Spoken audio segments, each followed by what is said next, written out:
Hi, welcome back to reading Mountains Beyond Mountains with me again. So last time we did chapter 1 and 2, which introduced us to Dr. Farmer, who is a infectious disease physician who works both at Harvard and at Haiti. So now we will learn more about his stories. Let's start with chapter 3. Farmer had sent a truck, a sturdy four-wheel drive pickup, to the Port-au-Prince airport. I was driven north, away from the capital, on a two-lane paved road. On the other side of the Plain du Cul-de-Sac, though, at the foot of a wall of mountains, the road turned into something like a dry riverbed, and the truck began pitching and rolling, scaling its way up the cliff. Look down over the edge, and you saw a boneyard of truck bodies. No one talked much from then on, not even the friendly, chatty Haitians in the front seat. On maps of Haiti, the road we traveled, National Highway 3, looks like a major thoroughfare. And indeed, it was the Guatla, the only big road across the Central Plateau, a narrow, dirty dirt track, now strewn with boulders, now eroded down to rough bedrock, now on stretches that must have been muddy back in the rainy season, baked into ruts that seemed designed to torture wheels, hooves, and feet. It wound through mountains and villages of wooden huts. It forded several streams, trucks of various sizes, top-heavy with passengers, swayed in and out of giant potholes, raising clouds of dust, their engines whining in low gear. A more numerous traffic plodded along on starved-looking donkeys and on foot. Here and there beggars stood on the bank of the road, rubbing concave bellies with one hand while holding out inverted straw hats. Here and there, boys with hooves smoothed out little patches of roadway, making shows of their diligence, then lifting their hands in the hope of reward. One noticed absences, an ox cart and no ox, only a man pulling it. Scant trees, especially after Mirabales. No power poles after the town of Pellegrini. The trip, of about only 35 miles, lasted 3 hours and seemed longer by far.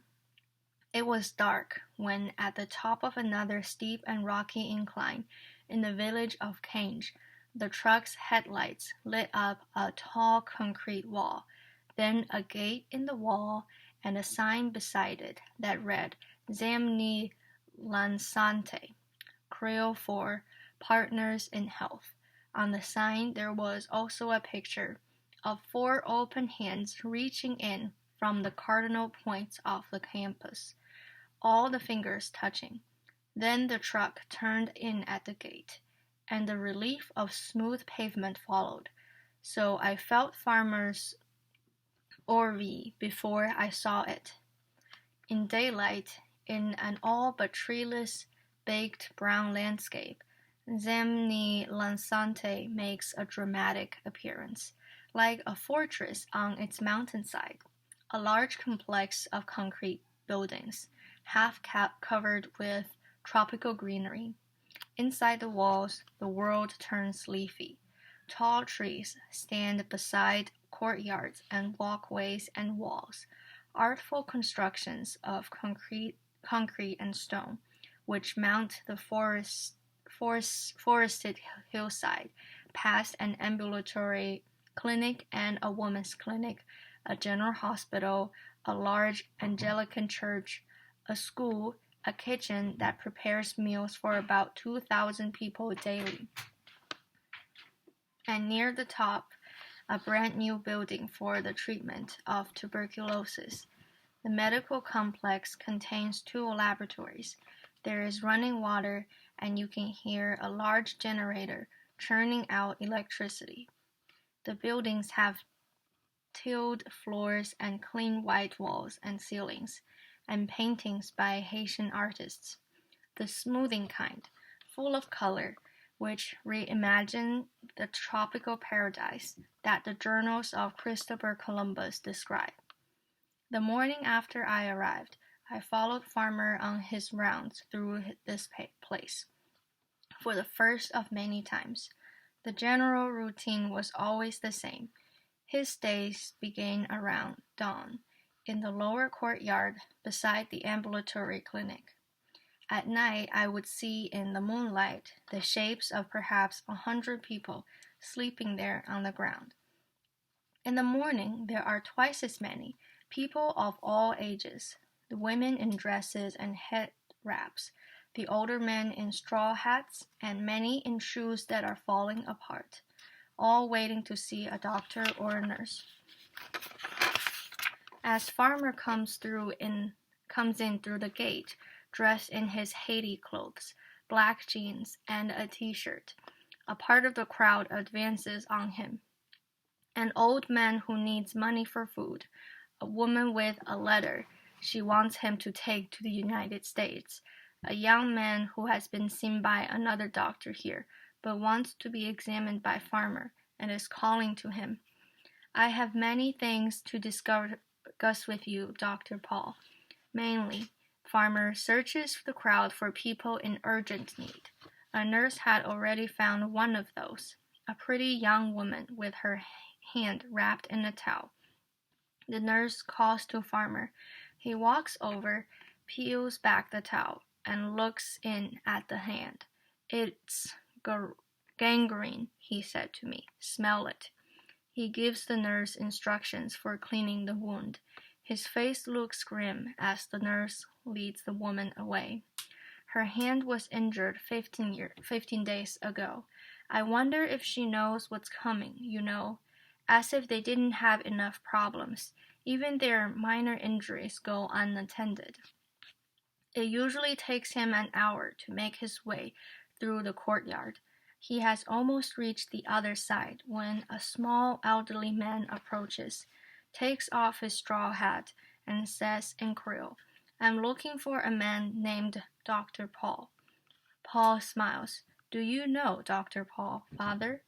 No, the old man said, but I was told to seek him out. One of the staff takes the man by the arm. Let's see if we can find Dr. Paul. As she leads him away toward another doctor, Farmer finally escapes, a lanky figure, striding up the shaded concrete path toward the kitchen and the little room above it, where every morning, before patients, he receives and sends emails via a satellite phone. I may well say that from the moment I saw Zemni Lasante out there in the little village of Cange, in what seemed to me like the end of the earth, in what was in fact one of the poorest parts of the poorest country in the Western Hemisphere, I felt I'd encountered a miracle. In Haiti, I know, per capita income came to a little more than $1 a day, less than that in the Central Plateau. The country has lost most of its forests and a great deal of its soil.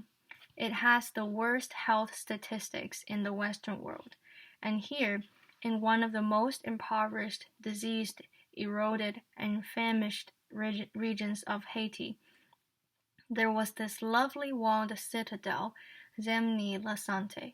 I wouldn't have thought it much less improbable if I'd been told it had been brought by a spaceship.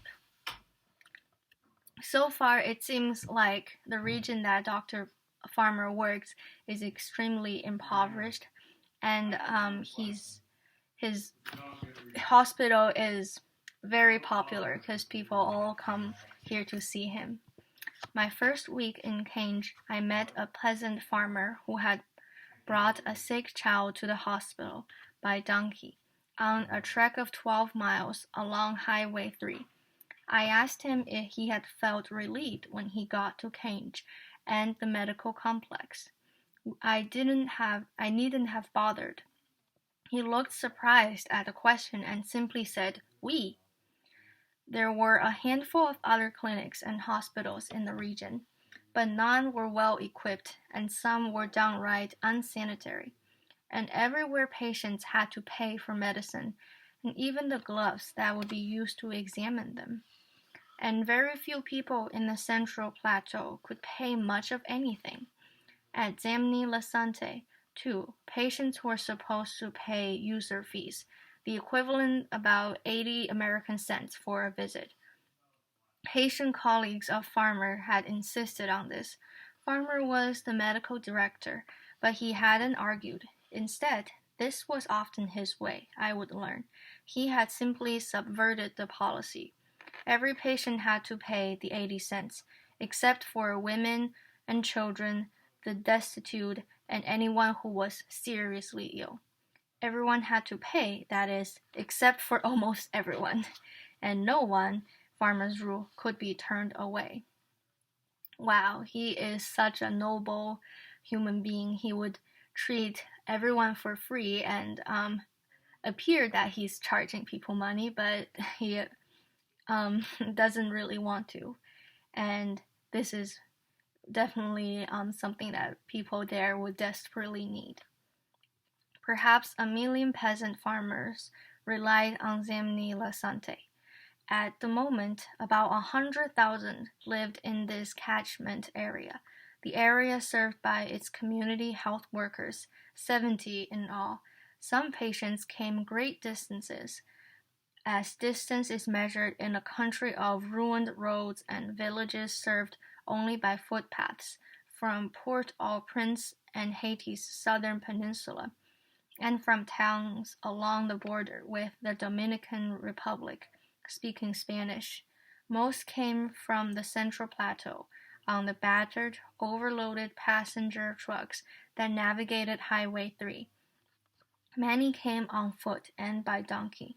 Now and then out on the road, a bed moved slowly toward a front gate, a bearer at each corner, a patient on the mattress. Sometimes Zamni Lasante's pharmacy muddled a prescription or ran out of a drug. Now and then the lab technician lost a specimen. 7 doctors worked at the complex, not all of them fully competent. The staff was entirely Haitian, and Haitian medical training is mediocre at best, but Zamni Lasante had built schools and houses and communal sanitation and water systems throughout its catchment area. It had vaccinated all the children and had greatly reduced both local malnutrition and infant mortality. It had launched programs for women's literacy and prevention of AIDS, and in its catchment area, it has reduced the rate of HIV transmission from mothers to babies to 4%, about half the current rate in the United States. A few years back, when Haiti had suffered an outbreak of typhoid resistant to the drugs usually used to treat it, Zamni Lasante had imported an effective but expensive antibiotic, cleaned up the local water supplies, and stopped the outbreak throughout the Central Plateau. In Haiti, tuberculosis still killed more adults than any other disease, but no one in Zamni Lasante's catchment area had died from it since 1988. So this hospital is extremely effective in helping people live better lives, and I'm very impressed. The money for Zamni Lasante was funneled through a small public charity that Farmer had founded, Partners in Health, with headquarters in Boston. The bills were small by American standards. Farmer and his staff of community health workers treated most tuberculosis in their huts and spent between $150 and $200 to cure an uncomplicated case. The same cure in the United States, where most TB patients are hospitalized, usually costs between $15,000 and $20,000. My local hospital in Massachusetts was treating about 175,000 patients a year and had an annual operating budget of $60 million.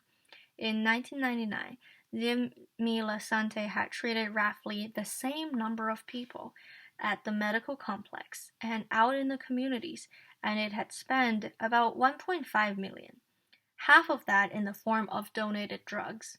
Some of the cash came from grants, but most of it from private donations, the largest from a Boston developer named Tom White, who had given millions over the years. Farmer contributed too, though he didn't know exactly how much. I became aware of the logistical facts of Farmer's life only gradually, so they didn't seem completely unusual until I totaled them up. In 1993, the MacArthur Foundation had given him one of its so-called genius grants, in this case some 220,000. He had donated the entire sum to Partners in Health to create a research branch for the organization, the Institute for Health and Social Justice, he called it. He made about 125,000 a year from Harvard and the Brigham, but he never saw his paychecks or the honoraria or loyalties, both fairly small amounts, that he received for his lectures and writings. The bookkeeper at PIH headquarters cashed the checks, paid his bills and his mother's mortgage, and put whatever was left in the treasury. One day in 1999, Farmer tried to use his credit card and was told that he reached his limit, so he called the bookkeeper, and she told him, "Honey, you are the hardest working broke man I know." This is so funny. Dr. Paul Farmer literally doesn't keep any of his salary. He just gives them all to his Haitian hospital. Back when he was a bachelor, he had stayed in the basement of Partners of Health headquarters during his sojourns in Boston. 4 years ago, he had married a Haitian woman, Dee Bertrand. He saw no reason to change their Boston living quarters, but when their daughter was born in 1999, his wife insisted it was time to move. Now they had an apartment in Eliot House at Harvard, which they used when they were in Boston, but they weren't often there. These days, Dee and their 2-year-olds spent the academic year in Paris, where Dee was finishing her own studies in anthropology. Several friends had told Farmer he should spend more time with them, but I don't have any patience in Paris, he'd say. It was obvious that he missed his family. When I was with him in Haiti, he called them at least once a day, from the room with the satellite phone. In theory, he spent 4 months in Boston and the rest of the year in Canje. In fact, those periods were all chopped up by trips to places where he did have patients. Years ago, he had gotten a letter from American Airlines welcoming him to their Million-Mile Club. He had traveled at least 2 million miles since. He had a small house in Canje, the closest thing in his life to a home, perched on a cliff across the road from the medical complex. It was a modified TK, a replica of the better sort of peasant house, with a metal roof and concrete walls, and exceptional in that it had a bathroom, though without hot water. Many times when I looked inside his house, his bed appeared unused. He told me he slept about 4 hours a night, but a few days later he confessed, "I can't sleep. There's always somebody not getting treatments. I can't stand that." Little sleep, no investment portfolio, no family around, no hot water. Wow. All the things that he has been doing is like normal people would avoid these, like people who earn a decent salary would make sure they have enough money for retirement and they want to live a comfortable life. Like I know I would want that, but this doctor is only dedicated to saving other people. He doesn't even care about himself and his family that much. On an evening a few days after arriving in Canje, I wondered aloud what compensation he got for those various hardships.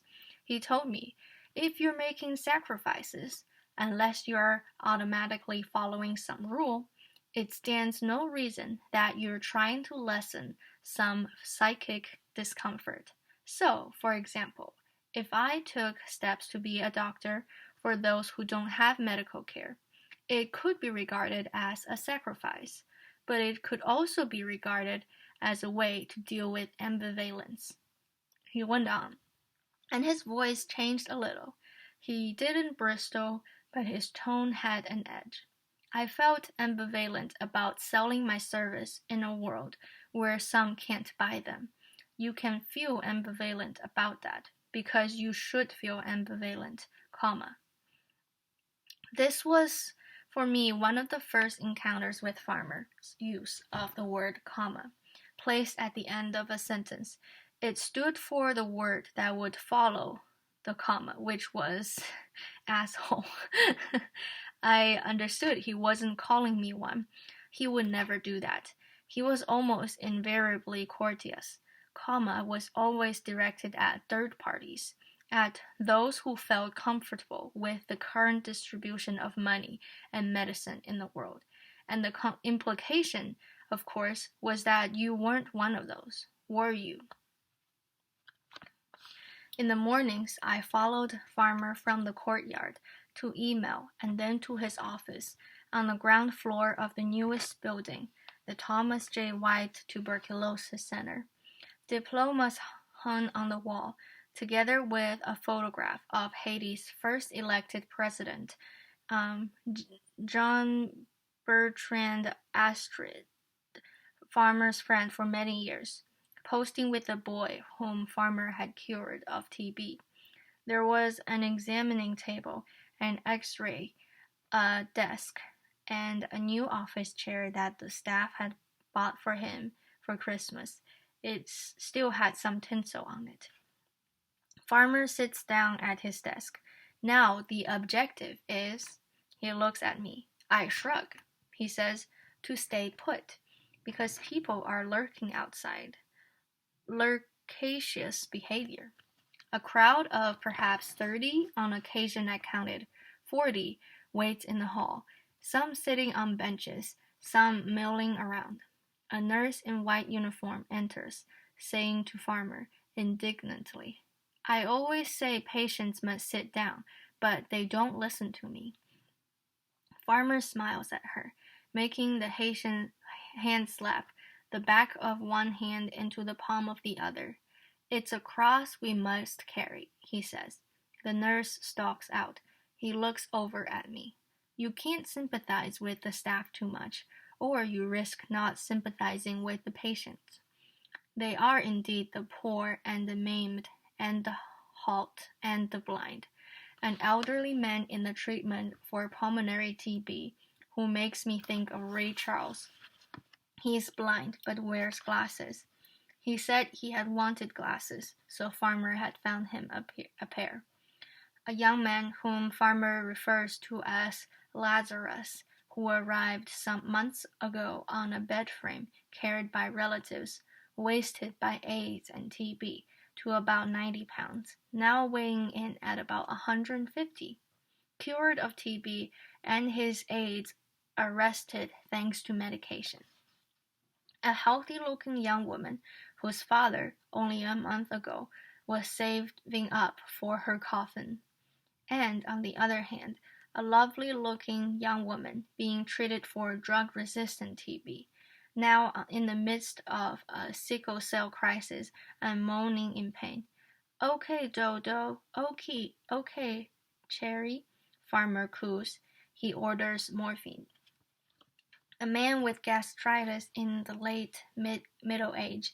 In Haiti, Farmer told me, that could mean 30 years old, since 25% of Haitians die before they reach 40. It's because there's a near famine here, says Farmer, examining him. This man is muscular. Perhaps in his declining years he can't scrap food as well. Or maybe there's someone he's trying to feed. He orders nutritional supplements. A 16-year-old boy, too weak to walk, who weighs only 60 pounds. Farmer diagnoses an ulcer. His body has gotten used to starvation. We've gonna buff him up. Farmer hefts a can of dietary supplement in short. This is good stuff. We'll give him 3 cans a day. So we'll give him a couple $100 of in short. And I will take the great pleasure in violating the principle of cost efficiency. So this doctor is willing to spend money on patients who can't even afford for those treatments, which would be very unlikely to happen in the United States with all the rules and the laws, and people wouldn't be like as selfless as Dr. Farmer. A small, elderly-looking woman, her body bent at the waist at a right angle. Long before Farmer met her, tuberculosis of the spine had devoured pieces of her backbone, a case of Pott's disease. Easily cured, but it had gone untreated and was burned out. There is nothing to be done for now. She is come for money and food and company. Farmer stands when she enters, greeting her as Mami Muen, my mother. He bends down, practically kneeling, and she kisses him on one cheek, then the other, and says, "A son always cares for his mother." Farmer gets her a chair, and she holds on to it, still standing, raising her chin to the seat, and watches as he ministers to the other several patients. As at the Brigham, he seems bound to have as close to them as possible. He has always had them sit in a chair next to his, so that, I figure, he can get his thin, white, long-fingered hands on them. He calls the old woman mother, the older man father. Many bring him presents, milk in a green bottle with corn cob stopper. "Oh, Cherry, merci, ample. Thank you. Farmer says. He smiles, staring at the bottle on his desk, says English. "Unpasteurized cow milk in a dirty bottle. I can't wait to drink it." He turns to me. "It's so awful, you might as well be cheerful." I look up. A very pregnant woman is forcing her way past the nurse and in through his office door. She is infected with HIV and is here to receive isoniazid prophylaxis, having been also exposed to TB. She also needs money for food. Her husband has died. She lifts her voice high and cries cheerily, "You guys are all my husbands." A young man enters next. "Dr. Paul, I came here and was sick. Now I am much better, and I would like a picture taken." On the wall beside his desk, Farmer had taped up 3 sheets of yellow legal paper, on every line a task to be completed, and beside each of those a hand-drawn box, in Creole a boîte. I noticed that if he completes a chore that he forgot to put on the list, he writes down the chore, makes a boîte beside it, and then puts a check in the box. This seems to give him an inordinate pleasure, and I must admit that I feel some myself, completely unjustified, when he says, "We are getting a lot done." The list on the wall contains about 60 imperatives. To assemble the slides for upcoming speeches, to get Lazarus a Bible and a pair of nail clippers, to give another patient a wristwatch he bought for him in the Miami airport, to obtain sputum sample from some of the patients with drug-resistant TB and take them to Boston for testing.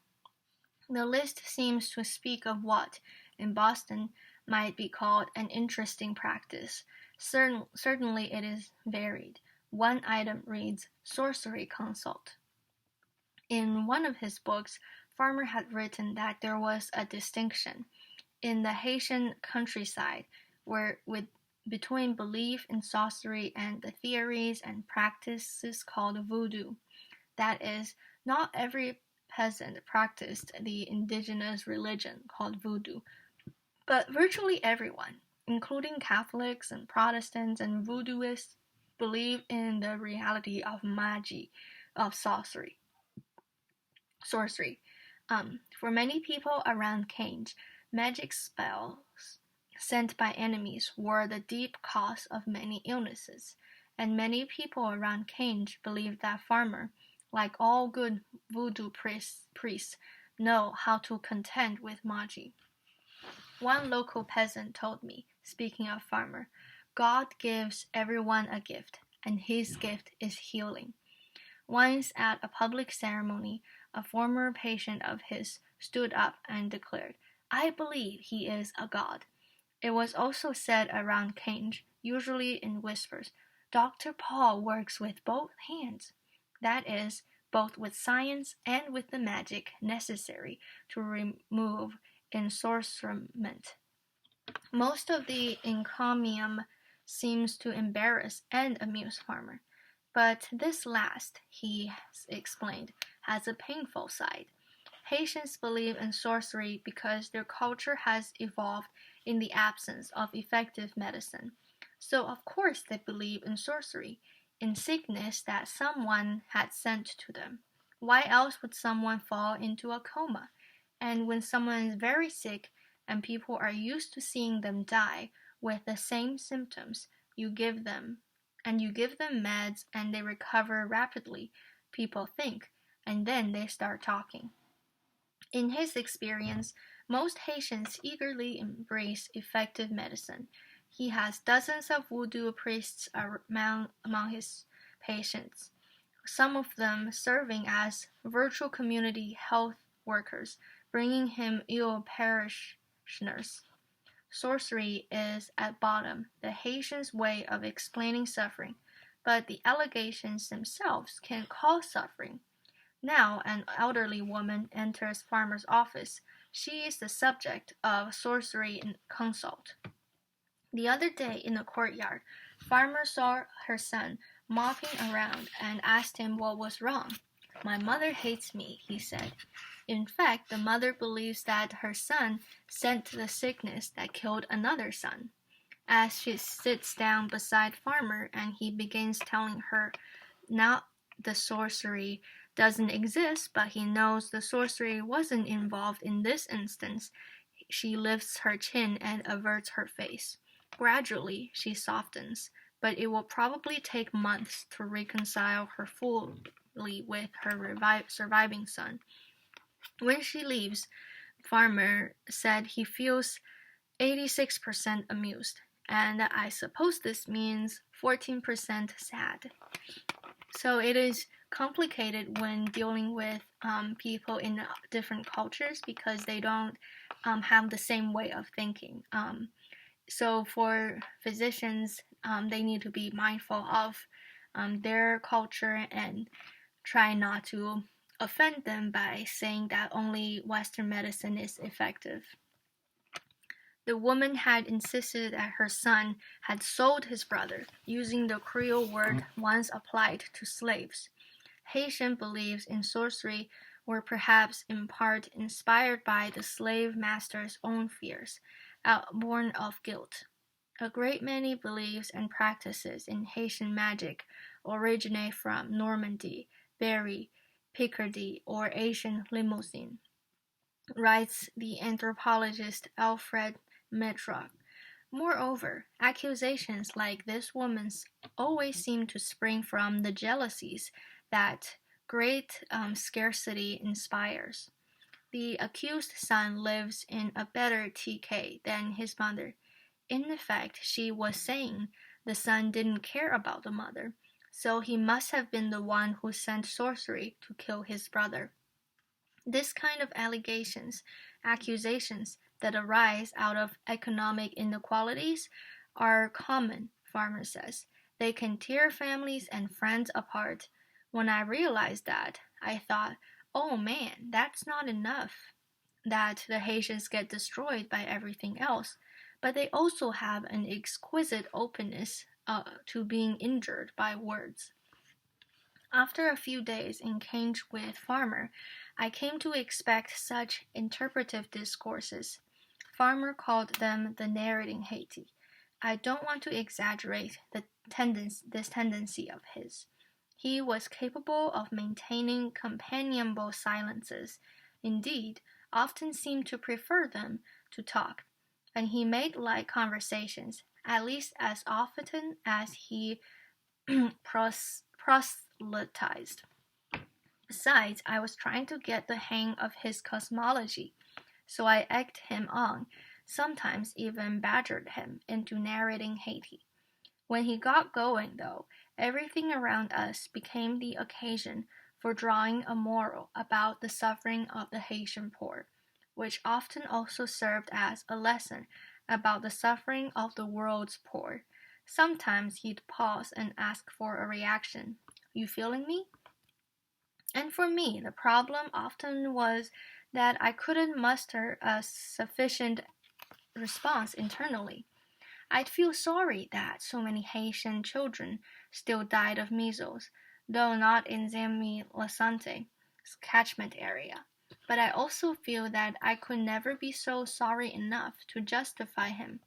I'd end up annoyed at Farmer for a time, in the way one gets annoyed at others when one has done them a disservice. Days and nights ran together.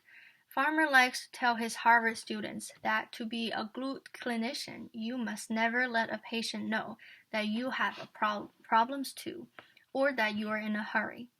And the rewards are so great for just these simple things. Of course, this means that some patients waited most of the day to see him, and that he rarely left his office before dark. Through the lowered windows, high on the wall behind his desk, I see stars shivering in the warm night. A sad-faced young man takes his seat beside Farmer and stares down in his own feet, shod in ragged running shoes, splitting at the heels. His name is Teofa. He has AIDS.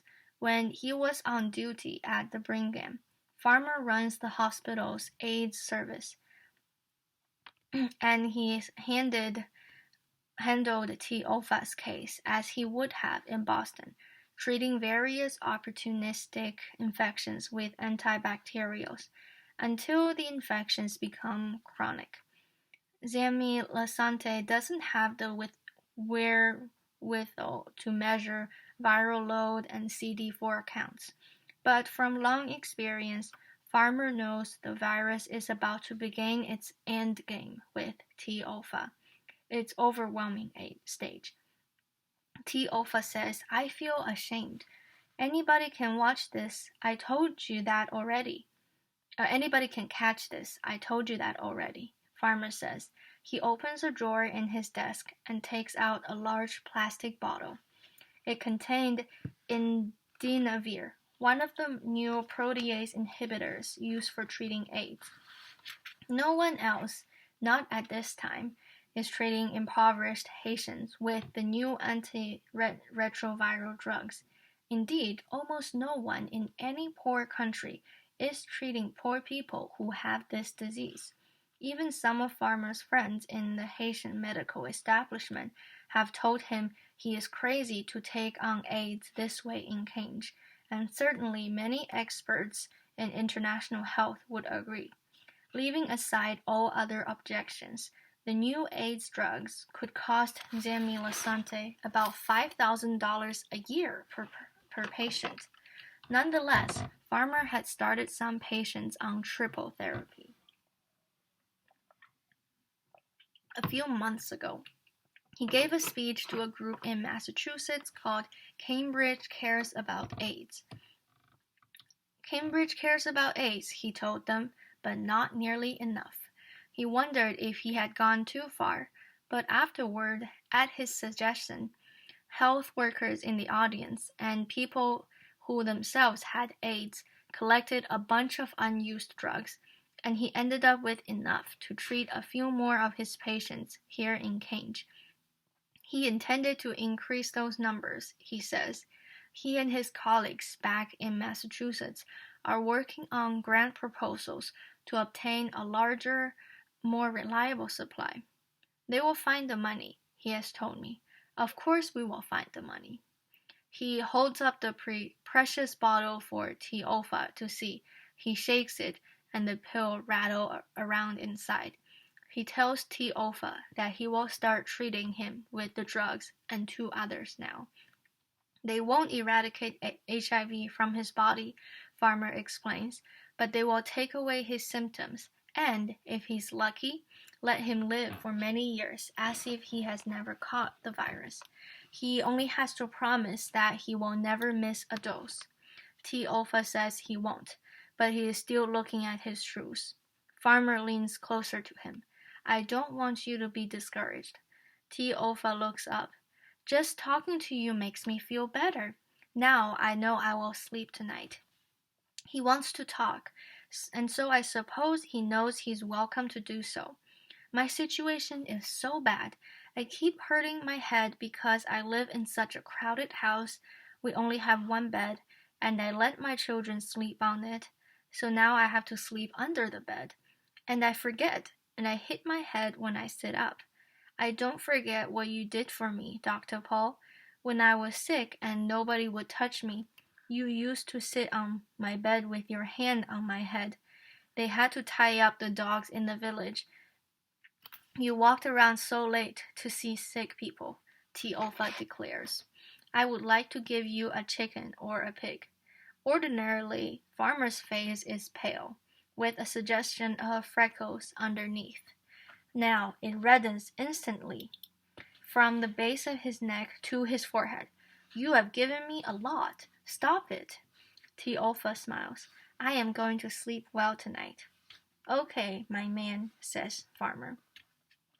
So it is very nice of Dr. Farmer to tell his patients that you are sick, but it is not your fault. Bad things just happened, and this just makes the patient feel so much better, and I can share that feeling as well. When it is time for rounds, first by flashlight down the paths to the hospital, and through the dimly lit main ward where the beds are filled by adults, and then with trepidation to the children's pavilion upstairs, where there always seems to be a baby with the sick-like limbs, the bloated bellies, the reddish hair of kwashiorkor, a form of starvation. Just a week ago, on his first morning back in Cambridge, Farmer had lost a baby to meningitis in its ghastly purpura fulminans presentation, the small vessels bleeding into the baby's skin, making a rash of purple spots. And, only days later, another baby from beyond Zamila Sante's catchment area died from tetanus. Farmer lingers beside the crib of a little girl with wasted arms and a torso bloated with pleural effusion caused by extrapulmonary TB. She lies on her side. He reaches in and strokes her shoulder, saying softly, almost singing, in English, Michaela wants to give up, but we're not going to let her, are we? No, we're not going to let her. Then he walks back up the hill to the TB hospital, saving this visit for last, he says, because just now everyone up there is getting better. Most of the patients have gathered in one room and are sitting on the beds watching a soccer game on a wavy, snowy TV screen. Look at you bourgeoisie people watching TV, Farmer says. The patients laugh. One of the young men looks up at him. No, Dr. Paul, not bourgeoisie. If we were bourgeoisie, we would have an antenna. It cheers me up, Farmer says on the way out. It's not all bad. We are failing on 71 levels, but not on 1 or 2. Then it's back down the hill and out the gate and across Highway 3 to his house. Night in the mostly unelectrified Central Plateau is vast. Roosters are crowing, and they crow here at all hours, and a warm wind rustles and leaves the tree that surrounds Farmer's little patio, lit by battery power. It feels like the cabin of a small boat at sea, a cozy enclosure where Farmer now sets to work on speeches and grant proposals. Assisted by a young member of Partners in Health, a PIHer in Farmer's vernacular, sent from Boston for this purpose. He holds a large stack of medical studies in his lap. After a time, he puts them aside. I am not into this, guys. He takes me on a survey of his grounds. It's clear that a proper guest has to accompany him. This is called horticulture, he says. He recites the names of the trees, vines, shrubs, flowers that he has planted here over the years. I count about 40 different species. Finally, in the dim light from the patio, he studies a new fern that has just come up.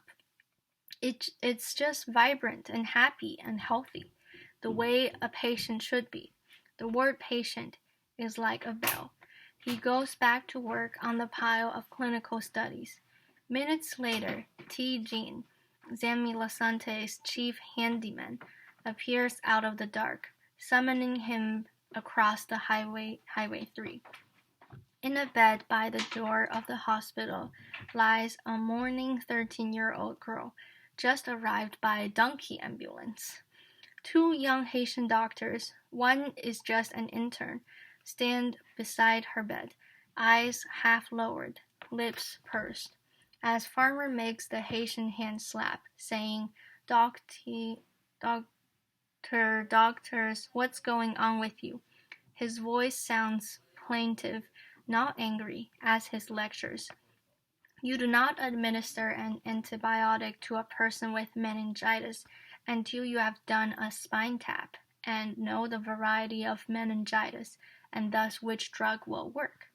Then he does the job himself, the young doctors looking on, holding the girl down. I am very good at spinal taps, he told me. He seems to be. And besides, he's left-handed. And to my eyes, left-handers at work have always looked adroit. The veins stand out on Farmer's thin neck as he eases the needle in. Wild cries erupt from the child. Farmer looks up, and for a moment he's narrating Haiti again. She's crying. It hurts. I'm hungry. Can you believe it? Only in Haiti would a child cry that she is hungry during a spinal tap. Oh. Okay, this is the end of chapter 3, and so far all of the things I'm reading are very inspiring and makes me respect this doctor so much and all the work that he has been doing, and I appreciate that we live in a much better place than those people, and I think we could help those people in some ways. So thanks for being with me today.